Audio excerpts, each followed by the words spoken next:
हम लोग इस वीडियो में देखते हैं वायरस और वायरॉइड के बीच में डिफरेंस, जो कि आपके एग्जाम में बहुत बार क्वेश्चन आता है। एकदम एक बार पॉइंट से पॉइंट आपको याद करना है, जैसे आपको दिया हो वैसे ही आपको एक लाइन से लाइन याद रखना है, कोई भी आपको इसमें चेंज नहीं करना है। ठीक है, तो एनसीईआरटी की लाइन है, देखिए। सबसे पहले पढ़ते हैं हम लोग वायरस। तो वायरस को हम लोग बोलते हैं वेनम, या फिर इसको बोलते हैं पॉइजनस फ्लूइड। और ये जो टर्म है वेनम या फिर पॉइजनस फ्लूइड, ये जो है वो पास्चर ने दिया था, ये आपके एनसीईआरटी में लिखा हुआ है। फिर उसके बाद से दूसरा चीज है कि टोबैको मोजेक वायरस जो डिजीज है, ये तंबाकू के अंदर होता है। टोबैको मोजेक वायरस जो ये तंबाकू के अंदर एक डिजीज होता है प्लांट के अंदर, और उसको बोलते हैं टीएमडी, जो कि वायरस के थ्रू होता है। और ये जो है दिया था डीजे इवानोवस्की ने 1892 में, 1892 में जो है वो डीजे इवानोवस्की ने जो है वो बताया था कि जो टोबैको मोजेक वायरस है वो टोबैको के अंदर वायरस के थ्रू होता है।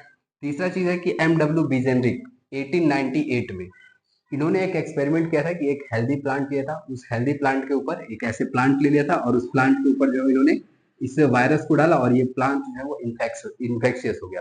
तो इसीलिए जो एमडब्ल्यू विजेनरिक है, इन्होंने क्या बोला कि ये जो वायरस है उसको एक मतलब नेम दे दिया, कंटेजियम वाइवम फ्लूइड।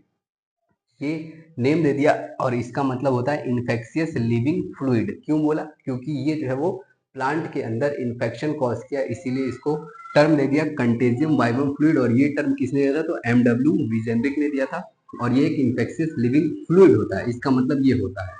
तो आपसे पूछेगा कि इसका जो टर्म है वो किसने दिया था? तो एमडब्ल्यू विजेनिक ने दिया था, 1898 में दिया था। चौथी चीज कि एमडब्ल्यू स्टैनली जो थे, डब्ल्यू एम स्टैनली जो थे 1935 में, इन्होंने जो है वो क्रिस्टलाइज किया था। इस वायरस को क्रिस्टलाइज किसने किया था? तो डब्ल्यू एम स्टैनले ने। तो यहाँ पे क्रिस्टलाइजेशन और ये स्टैनले, स्टैनले और क्रिस्टलाइजेशन लगभग सेम सेम टर्म है, तो आप इसको याद कर सकते हैं कि ये जो क्रिस्टलाइजेशन है वो किसने दिया था? तो स्टैनले ने दिया था। ठीक है, अब नेक्स्ट आते हैं हम लोग वायरॉइड्स पे। तो वायरॉइड्स जो है वो किसने दिया था? तो टीओ डाइनर ने जो है वो इसको डिस्कवर किया था। टीओ से देखिए यहाँ पे 7, और यहाँ पे ये आप ऐसे लर्न कर सकते हैं कि 1971 में जो है वो टीओ डाइनर ने जो है वो ये वायरस को, वायरॉइड को खोजा था। वायरॉइड का मतलब ये होता है वायरॉइड, ऑइड, जहां कहीं भी अगर ऑइड टर्म आ जाए इसका मतलब होता है कि ये फॉल्स है, वायरस के जैसा दिखने वाला है, इसीलिए इसको बोलते हैं वायरॉइड्स। वायरस बड़े होते हैं, वायरॉइड छोटे होते हैं, उसी के जैसे होते हैं, इसीलिए इसको वायरॉइड्स नाम दिया गया। ठीक है, स्मॉलर देन वायरस, वायरस से ये छोटा होता है। और पोटैटो में स्पिंडल डिजीज कॉज करता है, पोटैटो स्पिंडल डिजीज जो वो इस वायरॉइड्स के ही वजह से होती है। इसके बाहर कोई भी प्रोटीन नहीं होता है। वायरस में देखेंगे तो ये आरएनए होता है उसका, और उसके बाहर जो ऐसे ऐसे प्रोटीन जो है वो ऐसे घुमा हुआ होता है। ठीक है, वायरस के अंदर। लेकिन वायरॉइड के अंदर ये बाहर का कोई भी प्रोटीन नहीं होता है, सिर्फ और सिर्फ क्या होता है? आरएनए होता है।